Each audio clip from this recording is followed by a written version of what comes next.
ay hindi ang Pangulo ang kanya ipagtatanggol. Ang taong bayan. Kaya nagkamali ang Pangulong Marcos, kumuha siya ng hindi niya alam yata ang ginagawa niya. Ano? Umiinig ako sa Pangulong Marcos. Ano po? Na tayo ay nagkasama during the campaign period. Diyan tayo nag-meeting sa Mandaluyong. Kasama ko ang iyong brother-in-law na si Martina Rameta. Tapos nag-usap tayo sa BTC na manalo kayo. Anong ginawa nyo? Ako mismo,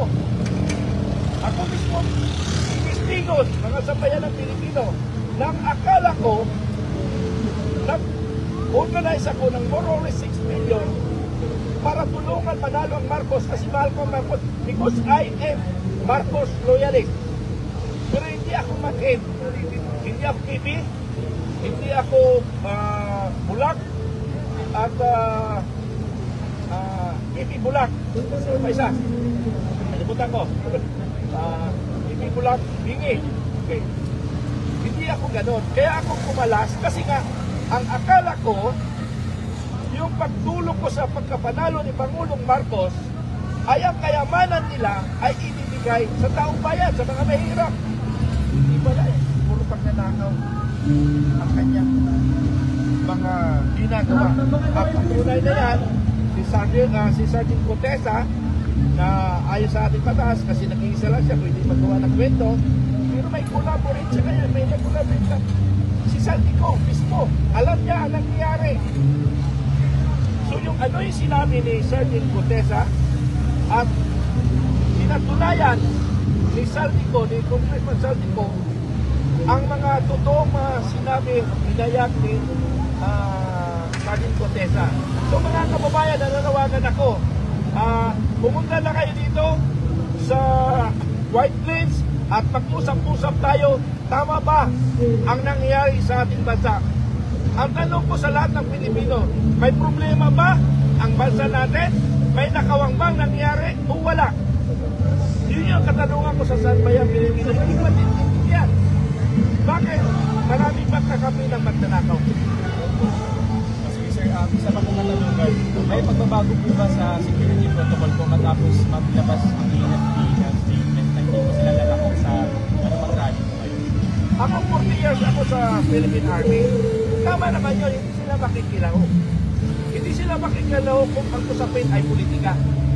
Pero pag usaping Pilipino, usaping taong bayan, dapat makilahok sila.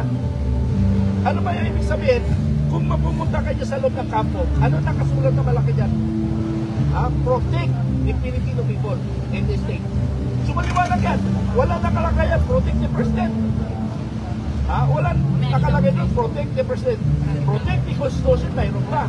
Ang mayroong mandate yan na mag-protect the president, it's protect the president. Sila yung may trabaho. By all means, kailangan protektahan nila presidente, masama man o mabuti. Yun ang mission nila. But the mission of the armed forces as a whole is Filipino, is taong bayan in this state.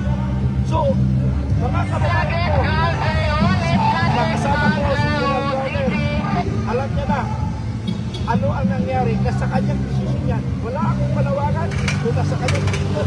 Ang anila, naparasunan namin, ang hinaing in behalf of the Filipino, 122 million ay nirepresent ko sa ngayong oras na ito na sana magising kayo at makita nyo ang katotohanan sa nangyayari sa ating bansa.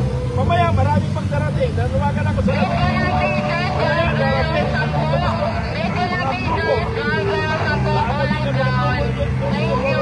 kung matutupad.